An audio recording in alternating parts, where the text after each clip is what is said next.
شروع اللہ کا نام لے کر جو بڑا مہربان نہایت رحم والا ہے۔ مومنو،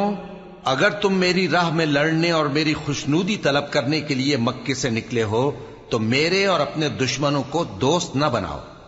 تم تو ان کو دوستی کے پیغام بھیجتے ہو اور وہ دین حق سے جو تمہارے پاس آیا ہے منکر ہیں، اور اس وجہ سے کہ تم اپنے پروردگار یعنی اللہ تعالیٰ پر ایمان لائے ہو،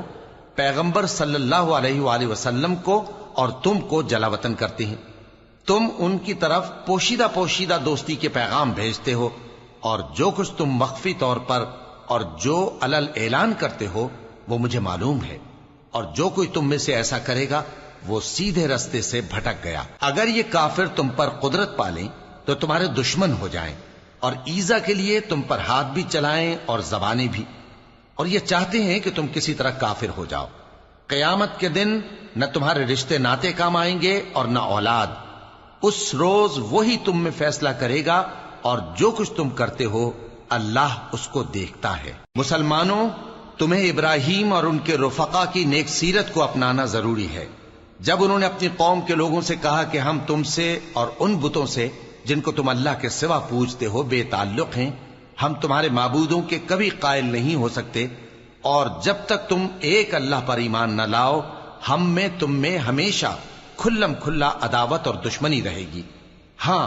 ابراہیم نے اپنے باپ سے یہ ضرور کہا تھا کہ میں آپ کے لیے مغفرت مانگوں گا، اور میں اللہ کے سامنے آپ کے بارے میں کسی چیز کا کچھ اختیار نہیں رکھتا۔ اے ہمارے پروردگار،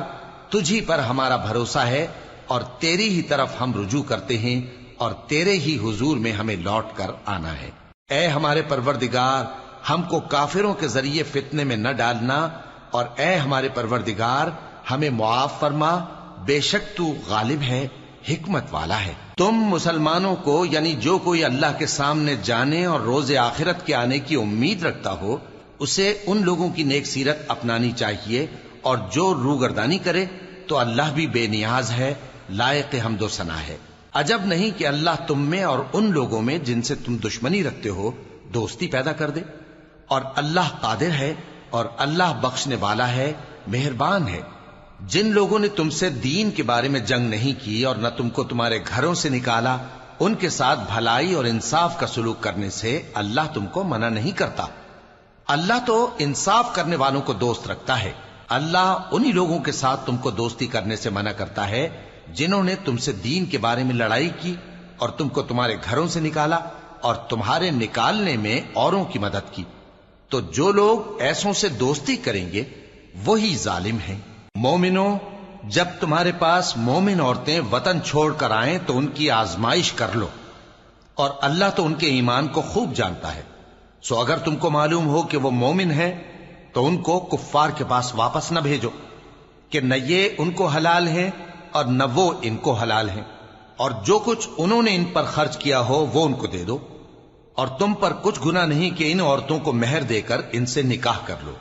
اور کافر عورتوں کے ساتھ تعلقات نکاح باقی نہ رکھو، یعنی انہیں کفار کو واپس دے دو،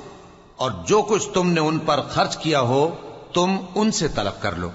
اور جو کچھ انہوں نے اپنی عورتوں پر خرچ کیا ہو وہ تم سے طلب کر لیں۔ یہ اللہ کا حکم ہے جو تم میں فیصلہ کیے دیتا ہے، اور اللہ جاننے والا ہے، حکمت والا ہے۔ اور اگر تمہاری بیویوں میں سے کوئی تمہارے ہاتھ سے نکل کر کافروں کے پاس چلی جائے اور اس کا مہر وصول نہ ہوا ہو، پھر تم ان سے جنگ کرو اور ان سے تم کو غنیمت ہاتھ لگے، تو جن کی بیویاں چلی گئی ہیں ان کو اس مال میں سے اتنا دے دو جتنا انہوں نے خرچ کیا تھا، اور اللہ سے جس پر تم ایمان لائے ہو ڈرتے رہو۔ اے پیغمبر صلی اللہ علیہ وآلہ وسلم، جب تمہارے پاس مومن عورتیں اس بات پر بیعت کرنے کو آئیں کہ نہ تو اللہ کے ساتھ شرک کریں گی، نہ چوری کریں گی، نہ بدکاری کریں گی، نہ اپنی اولاد کو قتل کریں گی، نہ اپنے ہاتھ پاؤں کے درمیان کوئی بہتان باندھ لائیں گی، اور نہ نیک کاموں میں تمہاری نافرمانی کریں گی، تو ان سے بیعت لے لو اور ان کے لیے اللہ سے بخشش مانگو، بے شک اللہ بخشنے والا ہے، مہربان ہے۔ مومنوں، ان لوگوں سے جن پر اللہ غصے ہوا ہے دوستی نہ کرو، کیونکہ جس طرح کافروں کو مردوں کے جی اٹھنے کی امید نہیں، اسی طرح ان لوگوں کو بھی آخرت کے آنے کی امید نہیں۔